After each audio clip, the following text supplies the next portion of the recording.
Well, I always tell people, Elsie organised the Scotland end and I organised the England end.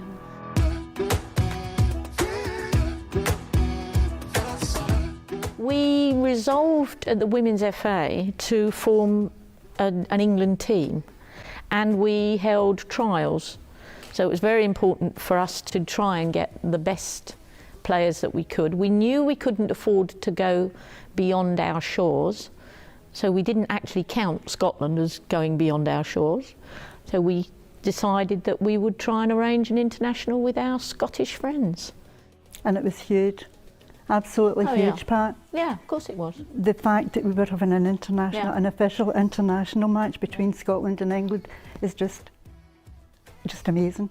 I got permission from the FA for us to stop off at Wembley Stadium, the old Wembley Stadium obviously, to have a photograph taken, a photo shoot, and the girls didn't know, neither did I for that matter, that they were going to be allowed to change in the changing rooms, walk up the tunnel. This was all magic to them, let alone me. And then to walk onto the turf. And there were quite a few photographers there. And that is about the only photographic evidence that we've got of the squad taken on the Wembley pitch. And then we got on the bus, on the coach, and headed for Scotland. Can't remember how many hours it took us, long time though. And what about the game itself? Game itself, I don't remember a great deal. I was so cold.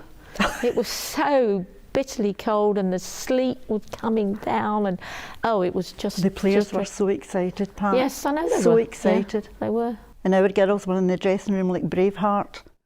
Were they? Getting all stirred up for this game. And I'm laying into them. Now you need to put on your best game today. Yeah. This is a huge opportunity to show what you can do. They were all brilliant players. Yeah. But they all came from wee teams all around Glasgow and Dundee. So they weren't familiar with one another other than playing against them. So there was quite a lot of uncertainty how this game would go. The first 20 minutes was a bit dodgy, and then Mary Carr, a diving header. It was a ball pass straight onto Mary Carr's, and she slotted it in a diving header. And then Rose Riley, 2 minutes, 3 minutes later, scored direct the corner, and it flew straight into the far post, and too high for Sue Bucket. Brilliant goalkeeper, wasn't she?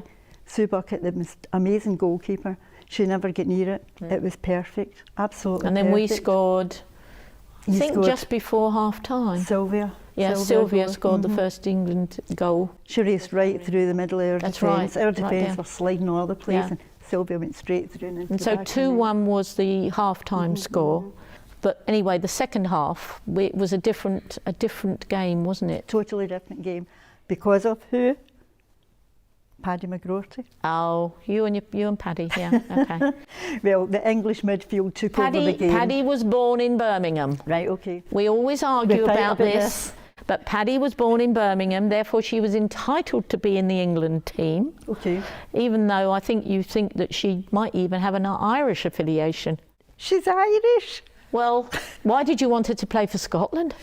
Because she lived in Scotland and there was no Irish team. Well, God knows. I mean, I hope to see her next year in Australia, where she's lived for 35 years. I hope she never played for Australia. Well, that midfield that day controlled the whole game, the second half. The entire second half was all England. She's certainly a pocket rocket. She was absolutely amazing, incredible. She was only 5 foot. I was going to say, she was about a foot shorter than everybody else. 5 foot high, and she was controlling everything.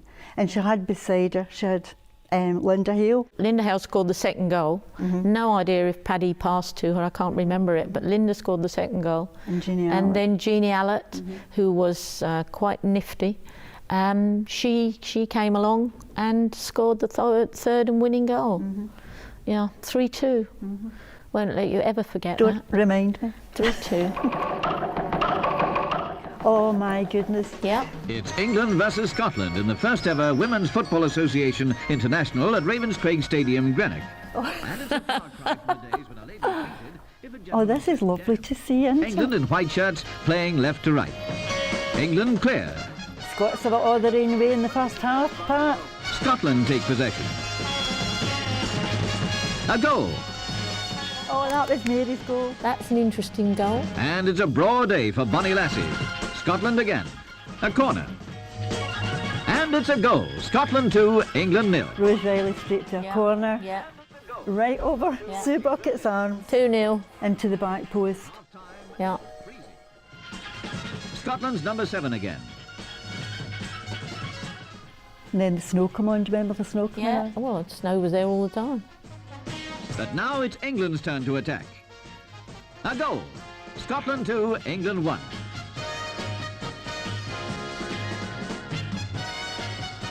Another goal for England, and at the end of a grueling day, it's England 3, Scotland 2. No man could do better. It actually brings it back, doesn't it? It does. Well, it brings it back, but all I remember is being frozen. Oh. It's every girl's dream to play for their country. Well, exactly. Isn't it? They wanted what their brothers had. Yep. And there was no other reason than that. And the they pride. wanted, yes, the pride. Pride of They the wanted, strip. if they were good enough, and in our case we had extensive trials, if they were good enough they got through to the national side. And quite recently at Wembley, where they were celebrated, it was evident that they were as proud today as they were 50 years ago. Exactly. Yeah. Just to know that we, in our way, in our own small way, we have contributed to making it what has become possible today. And that's nice. It's huge. Yeah. To me, that's even better than playing for Scotland. We never gave up. No, We kept it's trying. enough. And we've 100%. helped, we've enabled other people to have what we couldn't. What we dreamt about, this dream has to come true. My dream had to come true. And it somebody certainly had to has. make it possible. And that's what we And that helped was the do. girls. The girls of the 60s, 70s, 80s. Yeah.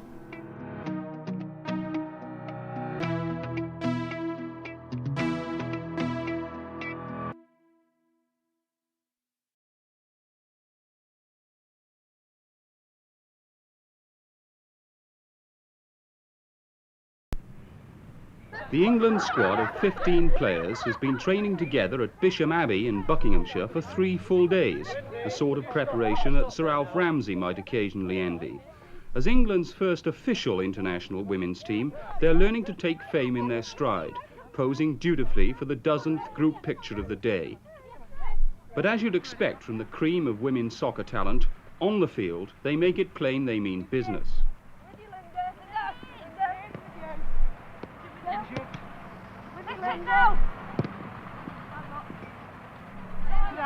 Maggie, come on, round here. Yes, yes. Your life is The only man in the party is the team manager, Eric Worthington, a Football Association staff coach. Now, you're the only man, as it were, looking after this group of 15 women. Do you have any particular problems here?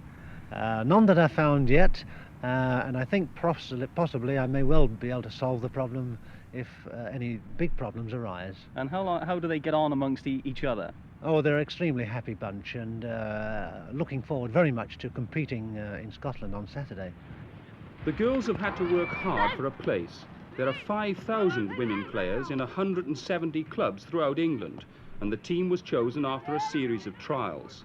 The youngest member of the side is only 15, the oldest 28. You have a big responsibility being the first captain of the first official England team. How does it feel? Fantastic. You're the only mother in the side. Who looks after the baby whilst you're out training? My husband. And what does he think about? Oh, he's still to bits.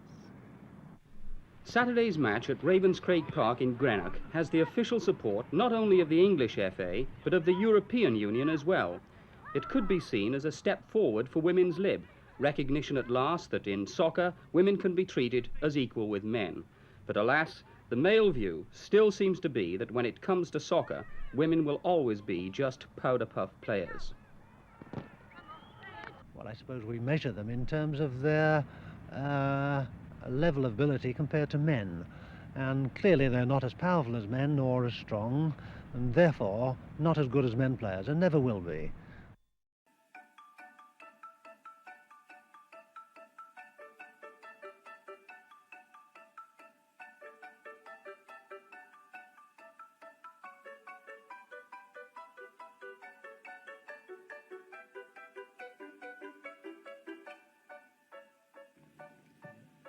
After Scotland won the toss, England kicked off on a rock-hard pitch and were quickly on the attack.